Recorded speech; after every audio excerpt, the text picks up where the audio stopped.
Malawi Brief. Alimbikani zifa banda kuchokera ku police headquarters koma nthawi imeneyo amagwira ntchito ku office ya vice president akulongosola mmene anafufuzira ndege itagwa kufikira mpaka pamene anayipeza ndiponso pamene anayamba kufufuza matupi ndi kumazindikira kuti awa ndi akuti ndi takhalani pomwepo kuti muamve. I went back to Kawandama because maganizo anga ambiri amakhala mwina Kawandama kumene ngatani ingakhala yoti yagwira ndege. So early in the morning I went back to Kawandama. Nditafika kumene kuja fortunately I met anthu ena oti amagwira ntchito. There's a charcoal making okay, they make charcoal somewhere in Kawandama. So anthu akumene koko ndamene amati ndege tinaimva koma inazungulira kawiri katatu koma ndi with the weather we couldn't see it and city madziwa direction yake imene kuyenda bwinobwino koma inazungulira kawiri. So we kept on searching until later I met team ina yoti nayo imayendanso. So one of the guys got a phone call kusonyeza kuti ndege yapezeka. So ndakhanga ndamuyandikira asi wati bwanji ndege yapezeka but where akhanga chakunthungu. So immediately I went back to my phone which was in the ambulance near charge if I moto mavuta ndi network iso mavuta. When I opened it ndapeza message from Mr. Joshua Valera kunduza kuti come to the crash site at Nthungwa. So immediately we lashed back kubwerera kwafika Melody kakhota Nthungwa. When I arrived at the scene ndinapeza kuti ma bodies anali ena atachosakale pa site ene pa crash ipa kwaika pambali about 7 bodies, yeah, because I witnessed the retrieval ya 2 bodies from the plane that were trapped. So it was the labor guys amene anabwera ndi equipment yoti amapanga chisezoling mosamala yonjo kuchotsa modzi kena kumaliza winayo. And then after that exercise ya retrieval there was need to identify Matupi. So I was called to identify the bodies. It was very hard for me kuti ndiyambeso kuma kwaona anthu oti ndikuzoti amwalira kale and not in a very good state, but I couldn't do otherwise. I was there to do it. So I started with the medical team had put my labels numbers on the bodies and the other items that were retrieved from the plane, like my personal effects. So on number 1, it was the body of the VP, of which this one has already been identified. And that time there was the then commissioner responsible for operations in the service, Mr. Mwanga. There was Mr. Mwanga, the commissioner, Mr. Richard Luhanga himself, and then Mr. Midai, plus the other military officers and the medical teams. My medical team were also Red Cross, Red Cross was also there. So on number 1, it was the body of the VP, which Sinai Vundulenso, and also identified already. On number 2, there was something, a box, which I was told it was evidence. Then from number 3 to number 10, the other bodies, which I was to identify.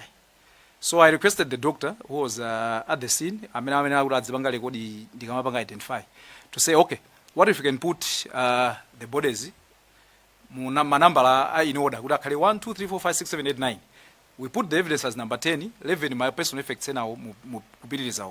So he agreed to that. And the bodies 8 identified the 5 bodies for the officers that were from the office of the vice president. And the other 3 I left for the military officers to identify them since an earlier MDF. As for the Katundu Winaiwa Antu, there was a team of CID officers from police headquarters, which maybe was led by Senior Subutu Mtinda. If not him, then could be another one, but he was there. And then the one who was recording was Suputu Gwendolyn Umali. He was taking record of the personal effects. So after identification of the bodies were taken up pamwamba pa phira Ntungwa pamwe panali ambulance. So on my team when natenga ambulance naliso ndi medical officer who ndi ali kuntunda kwana banga lenje ambulance yoti itike mu body ya the late VP. So atafika iduko panandonetsa ambulance itika iyi ndi tinayika mu mmene muja. As for the personal effects, there was kwambiri ndo I was following bag ya the VP. So I had an officer, Sub Inspector Mafubza. Amene amuzoti apange follow za katunduyo mpaka kuti pamene angati pange handover or tinganene kuti ya family adzatenge. So the police had recorded that. So they said, okay, katundu iyi ambaba tapanga rekodi koma sitingaperekere pasini pompano. Tikakupatsani ku Lilongwe. Said, oh, okay. Then from the scene, tinachoka to the ambulances where we packed the bodies. Ndikupita pamene panali command center pa airfield. So at the airfield, the bodies will be taken out of the ambulances and put in human bags. Amene tinafuna kuti aliyese tipangerebo, tinapanga lebo. Then from there, we carried the bodies to the plane. Ananyamuka kumapita ku Lilongwe, ifeso nkuyambapo wapansi kumabwerera ku Lilongwe. I submit, Chair. Bana Limbikani, Assistant Superintendent Limbikani Banda, for the losses. When I got you were quite close to the late former VP. Ndimafuna ndingo tsimikizira papa kuti ndamva bwino munanena kuti mutapita ku Nzuzu pa ground tsiku la ngoziro ndege itasowa aku control tower anakuwuzani kuti nthawi yomaliza kuyankhula ndi anthu amene anali mu ndege inali 9:15. Ndamva bwino kapena sinamve bwino? I think ipanthawipo mwina I could not be very right. Koma anyway should have been before 9:30. Kuti I think 9:15 ndimene ndege manyamukira kuno ku Lilongwe. Koma itangonyamuka analankhula nawo. So it was immediately after takeoff from Lilongwe. I may not be very specific on the time. Okay. Mmene mmacheza nawo chifukwa zikuoneka kuti munali munthu mmodzi amene anachita mwayi kucheza nawo kupanga mwayi kucheza nawo anthu akutawa ku Nzuzu on the day. Matsimikiza kuti ayankhula nawo kamodzi atangonyamuka kumene ku Lilongwe kapena anayankhula naso kanthawi kena? I wouldn't say kuti anayankhulana kamodzi, koma it was just indicating kuti that was the last time amene anayankhulana. Mwina ngati anayankhulana before sinathe kudziwa. Chabwino, ndikunena izizi ndifunsa funso limenelo nayi ndi chidwi kwambiri chifukwa chonena kuti maumboni onse amene tamva komanso malipoti athu amene tili nawo ya BFU anzathu ku Germany komanso the previous presidential inquiry on this same issue amafotokoza kuti kuyankhulana komaliza kunali 12 minutes ngati sakulakwitsa 12 minutes past 10. Nde statement yanu mafuna mungotsimikizira kuti nthawi imene anakuwuza ndikufunsa izifuna kuti nthawi zina anthu amatha kusintha statement chifukwa cha zomwe akumana nazo. Nde inuyo ndi amene muli oyamba koma mwamwayi munali munthu oyambirira amene munakumana nawo akutawawa tsiku lomwelo. Nde ine chair ndi chidwi kwambiri chifukwa kuti kukhoza kukhala kuti imene information ina kupita kuisintha kutsogoloku. Nde nthawi imene ikuchudwa ya 10 past 12 si imene munamva tsiku limenelo? Ni 10 past 12 past 10. Yeah, could be 12 past 10. For inayo panthawi pa 9:15 yo is like shouldn't be sure kuti it was that time. Nangase I was in Karabe koma ndangobwera then madzauzidwa. So nthawi yo mwina tikayesiya zomwe kwambiri mafusoni nawo chair ndi akutsogolo koma I think ndi guidance yanu ija tiasungira tikadzafika phase ya ku search and rescue. For now, thank you. Planter Malabad.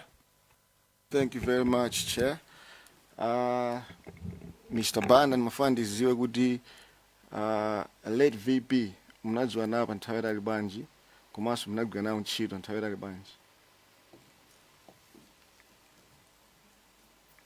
All right, thank you so much through you, Chair.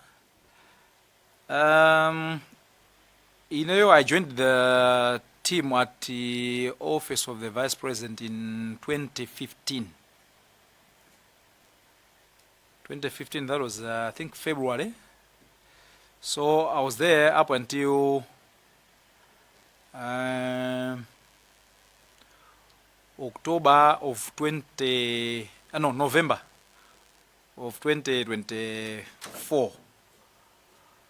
In regards to the break that was there in 2019, after 2019 elections, as he was being referred to as the former VP, I was the one who was left behind as the security officer for him.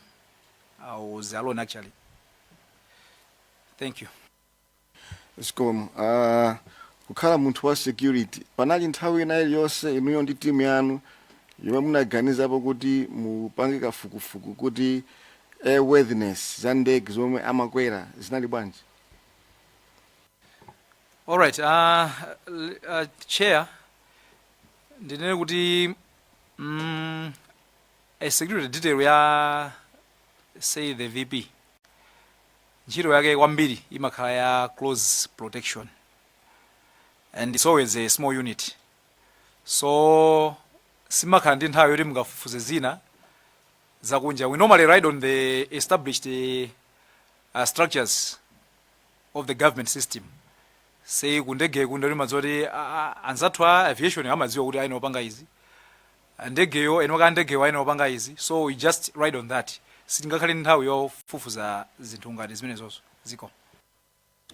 My last question, Chair.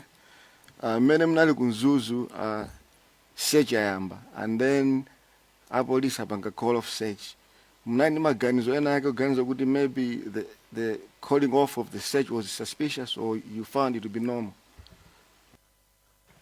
All right.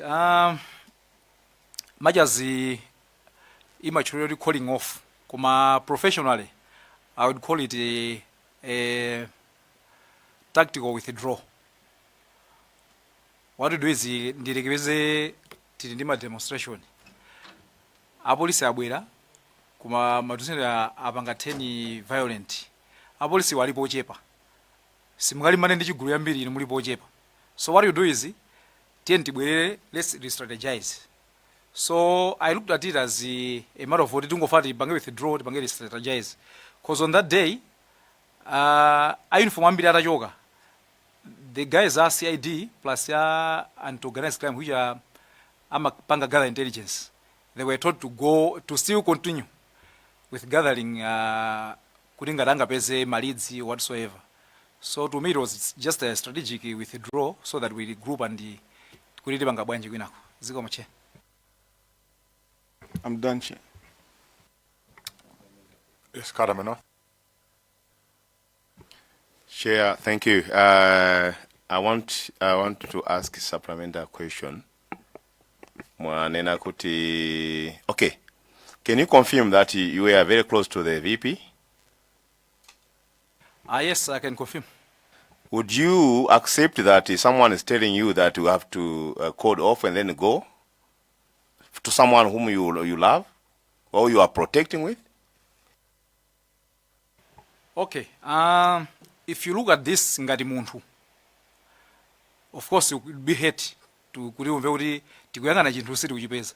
Koma the conditions on that day si zimalola kuti tipitiriza because tinalibe equipment iliyonse, ndege yali message manually, and it was very cold that day, very cold that night. And you can imagine on that day I was like Menda Valiram in the cold night. So tinalibe matochi, tinalibe chilichonse. Kuma siri endi timwadira dala magesa galimoto imeti kuendayo kuti tiziona taima galimoto temeruza kuti yangane uku temeruza yangane uku, and the visibility was just apafupi kwambiri ziko kwambiri. Yeah, so fuso langa ndakuti the VP is supposed to be guarded 24/7, right? 24/7. And you, as a personal guard of the VP, you're supposed to be in touch, whether there's weather or there's a cold, there's what. Why would you accept, okay, let's go home and then we're going to strategize? No, it wasn't going home. And at the same time, mena nkaenda VP suri anali oka mu ndege mwe yayi. Anali ndi the guard commander and the ADC umana ndasilikala awiri. So it wasn't like the VP was left alone. No. Mena maenda mana ndasilikala awiri. Ziko mwambi. Thank you, Chair. Chair Nzonzi Vai, kena kudeza mayana. Ziko mwambia Chair kutipatsa mwayi anthu akunchewu kuti tiafuse mafunso Mr. Limbikani Banda. Mr. Limbikani ndimangofuna ndiufuseni kuti nthawi imene ndinendu choyambirira mmene mwafotokozera mwati mmagwiritsa ntchito maujeni magetsi a galimoto yanu kuti muzitha kuona sechi imene machita sechi nkati mwa nsewu kapena zimayenda bwanji potengera kuti mmagwiritsa ntchito magetsi a galimoto andi galimoto singalowe nkhalango mucha. Funso loyamba. Funso la number 2, ku police headquarters munanena kuti munali ku police headquarters ku Northern Region kumene munkachita kumadikirira kuti mwina mutaulandira ma information ena ndi ena kufikira pamene munadzauzidwa kuti ndege yapezeka ku library sigine kuoneka chakumeneko ndi munanyamuka nthawi yanji. Funso la number 3 pepani mwina mudzilemba. Funso la number 3 linalira kuti nthawi imene mumachokayi munachoka nthawi yanji. Ndi simunazindikire nthawi imeneyo kuti anthu mukayenera kukonzekera mwina nkhani ngati ya matochi ndi zina zotero mupita kusechi ndikatengera nthawi iyo mmene munadzafotokozera koyambirira ndi it was after 3 ndiyo automatically I think mwina timu imene madziwa kuti ndiyo tikuku ndi kunkhalango tikupitako andi nkutheka mwina tikafika usiku bwanji simunayenda okozeka. Funso la number 4 pepani ndati muzilemba number 4 apolisi ndi army amene amatsogolera sechi imeneyi anali ndani ndi apolisi anali ochuluka bwanji army anali ochuluka bwanji nthawi imene mukunena kuti sechi inayimitsidwa. Zikomo kwambiri.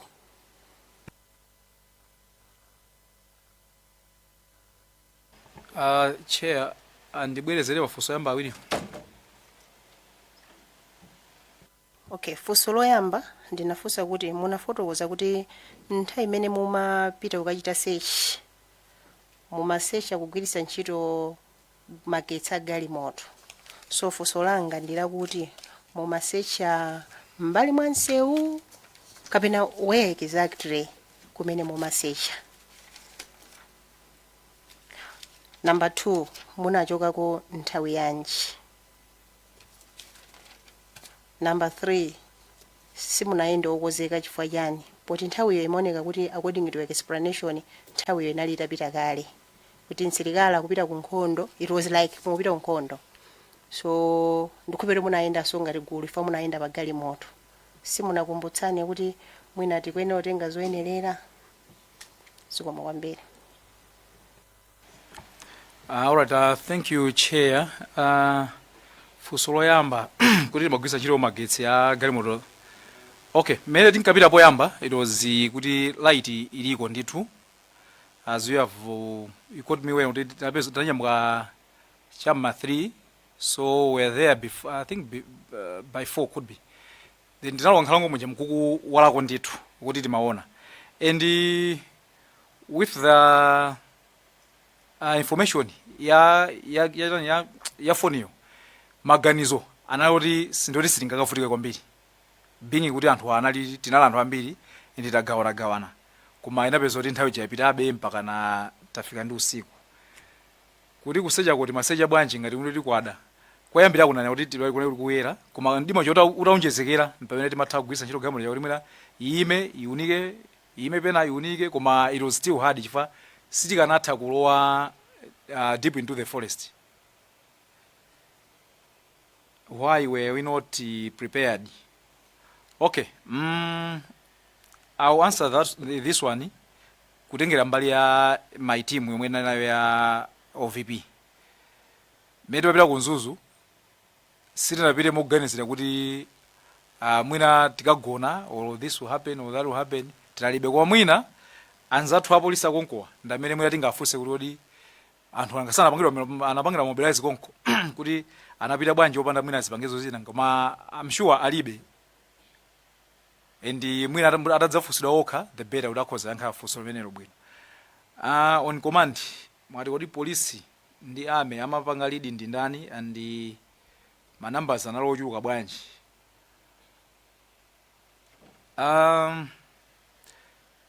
Search I would say chifoti there was presence of the high command ya police ndi ma senior officers a army, I would say imapangidwa limodzi. If you talk of the numbers, in the first place I would say a police namene anachuluka kuposa IMDF, but in the morning of papa 11 pa IMDF anonjezeraso anthu ena that is omwe ndinatha kuwaona, koma I wouldn't say it with serenity chifukwa mwina ma strategies awo samapanga ena and the other people mwina baby somewhere, koma amene ndinaona ine ndi mmene ndinanena ziko. Zohambiri chair. That's a mayane. Ziko makwambiri chair. Assistant Superintendent Limbikani Banda pepani wambiri chifukwa cha ngozi imeneyi kuluza Vice President komanso anzanu amene mmagwira nawo ntchito pepani. Ndimangofuna ndidziwe lero limo muchokera ku ntchito mmene mmabwera kuno muli pa ntchito mupitiriza? Ya ndachokera ku ntchito kubwera kuno ndithu I can confirm. Okay, ndikukhulupirira mugwira headquarters si choncho? Yes, I'm at the police headquarters. Okay. Ndifuna tichoke pa 10 June 2024 lero inuyo ngati wa polisi ochokera ku headquarters titamva kuti ndege ina yagwa ku Chikangawa, muli ndi zida zanji zimene mungayitsimikizire komiti ino kuti mukagwisa ntchito popanga search? All right, thank you, Chair. Much as I wouldn't want to respond on behalf of management, but mwina chimene ndingathe kutsimikiza kuti ndikudziwa kuti panopa tili nazo tili ndi madrone amene mwina mkhoza kuti auluka aona zinthu zina chanjani, koma in case of the other equipment, technical equipment, ndi kuti tinama kuti tili nayo. Ndimakumvetserani kwambiri ni imene munanena kuti mpaka na phone yanu inazima, imene kukanza kuti mwina inazima so ifo yoti kalaiti kanali mukuyatsa kugwisa ntchito ngati tochi si choncho? No, kuyatsira tochi kuunikira not necessarily, koma unali yabe mafoni ndi kuti nthawi yochajayo panalibepo imavuta. Thank you. Okay, mwina ndibwereze motere. Kodi ku polisi kuja panopo matochi omwe makhala nawo pa budget ya? All right. Kukhala kwa matochi pa budget ya police panopa ndi decentralization, every station imapanga manage zinthu zake yokha, so it isn't kuti police yonse ipanga chakuti, koma ma station makhoza opanga aliyese budget yake kuti tigule matochi, and alipo amakhalapo ena nthawi zina mpeza kuti mwina palibepo ziko. Chabwino sino Inspector General simuli ndudi ndo inawo komabe Assistant Superintendent ndi ndudi ndo waukulu. Nangofuna ndidziwe kuti kodi matochiyo ali mguluso ngati la zinthu ngati mmene mmazitengera ngati futi, zipolopolo, majombo chani pa mabudget yanu zili choncho? Yeah, matochi akhoza kukhala part of that, komanso sangathenso kukhalaso nthawi zina, koma akhalapo ndithu mbuyo mutalandirapo matochi aliyese wa polisi kulandira tochi bwinobwino. Mungayikumbukire tochi yanu yomaliza imene kuti inali chaka chanji? Tochi yanga yomaliza should be before I even went to the VP's office, chama 2012 2013. Kuchokera pompo tochi ina simunayioneso yayi. Okay, chair, ndikufunsa mafunso amenewa chifukwa ndimafuna ndizidziwa kuti kodi chitachitika tsiku limenelo iwo ngati muofesi amakhala okonzeka bwanji pa zinthu za dzidzidzi, chifukwa ndimadziwa kuti kuchitika chipulikiti amabwera ndi futi zawo tiye gasi samashotaso nthawi zambiri. Ndiye ndimayang'ana kuti kodi mumakhala ndi katundu wanji andi zinthu ngati izizi zimene zikuoneka ngati zophweka andi ndasangalala chifukwa iniyo mukulankhula momasuka kwambiri. Munthu kamalankhula chilungamo nthawi zina umamasuka kwambiri andi mukuoneka kuti mulibe chawo chifukwa mukananditsutsa kuti matochiwo alipo. Ndimavutika ndikamayenda usiku chifukwa apolisi anzanu ndikamayenda usiku amakhala akundunika mtimatochi tawo ta foni ali chonche mupita kuti so ndiye kwa ine zikuoneka kuti vuto limene linalipo 2024 mpaka nalero la matochi chinthu chooneka chophweka limene lolo likhala ngati likadalipo. Nkufunseni funso lina chifukwa cha mmene ma statement mwatipatsa zimaojene zija kodi mumachitotengera malanki zimasukumba mumapasa za mphepo zija zimatengera lanki kapena aliyense mumampasapo? Ayi, zimene amalandira aliyense. And mwina ndipitirize kuti mwina mungafunsenso pena kuti tsiku anthu sanavale masukumbawo. Chabwino. Pa mobilization ya changu ya chonchi zimatheka munthu wina akhoza kuyola chake ngati ine that day ndinalibe and the next day I had to borrow it from someone kuti ndivale. Thank you, Chair. Ayi, zomwe kwambiri chair, ineyo chimene ndinangofuna kupanga establish ndi chakuti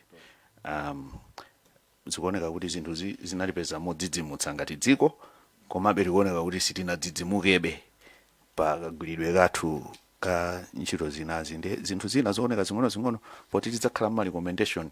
I think zinthu zina ngati zimene zifuna anthu atha usiya search chifukwa cha kanthu kooneka kakang'ono chifukwa nkanamba ofusa maleni koti chani zinthu ngati zimenezo kunali kuchikangawa kumabwera mvula ndi anthu mazizira mukananena zambiri. China imene sinafuna ufusa nchoti mudayenda ndi chakudya koma ndilekerepo mpochea basi mafunso anga zikomo. No, ndimo mwe uzilingana busa kwenda uchaji opanda Bible. So tiameni ndani wina Dedza timalize Dedza nditu Kasina. Was it you? Chabwino chair. Ndeta hapa sana alinali. Mwapa sa? Chabwino. Ziko mwambiri chair. Madzulo abwino bambo limbikani Zifa Banda assistant supo pachama supwe. Tiyambe ndikupepesa kuchokera kudedza Kasina kuti munaluza azinzanu pa ntchito imene magwanayo ntchito munjira imeneyi komanso bwana amene magwanayo ntchito kuyambira 2015 kufika 2024 fufupi zaka 9 muli limodzi. Ndikupepeseni kuchokera kudedza Kasina. Mabendi mafuna tichezeko ziwiri zitatu. Chair nine ndilekezera pa point number 7 poti 8 upita kwinaku ndi phase 2 imene tidzakhale tikukambirana. Mwanena kuti bullet number 1 ya 2 kani munena kuti munanyamuka ndi convoy ya vice president kunyumba kwawo mamawa ku 43 pamene mumanyamuka kupita ku Nzuzu ndipo munafika ku Nzuzu 8 o'clock mawa. Tatiuzeni kuti nyengo inali bwanji imene mapita ku Nzuzu ngati mungakumbukire. All right, thank you, Chair. Mene lapita ku Nzuzu from this side kunali kuti kunali mama wainde through the forest fog inaliko ndithu kunali kozizira no being June. In Mzuzu it was a bit clear but kumabe it was cloudy ndipo yaso imasintha nthawi yonse.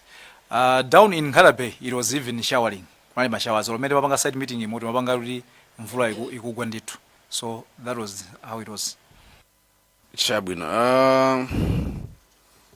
Ndi mwanena kuti tipite pa bullet number 4 ndi 5 munayimbira timu ya kunzuzu kufusa update anauza ndege sinafike munauza tapite kuti awa akafuse kuti zikuti bwanji kumene anauza kuti they had lost contact ndi the plane and the plane number 5 yukamba kuti mudayimbira supu Gloria Ntukula amene ali deputy guard commander mukhoza kuti kumbukira kuti inali nthawi zanji imene ma officers amakuuzani omwe mudayimbira akantukule cause nksi apa palibepo nthawi yeniyeni kumbukira ndizoona pali palibe nthawi because ineso I was trying to recall the exact time koma zinandivuta. Chabwino, that's okay. Kuchokera kupatula kupa akantukulewa kuti munayimbira akantukule kwauza za zimenezi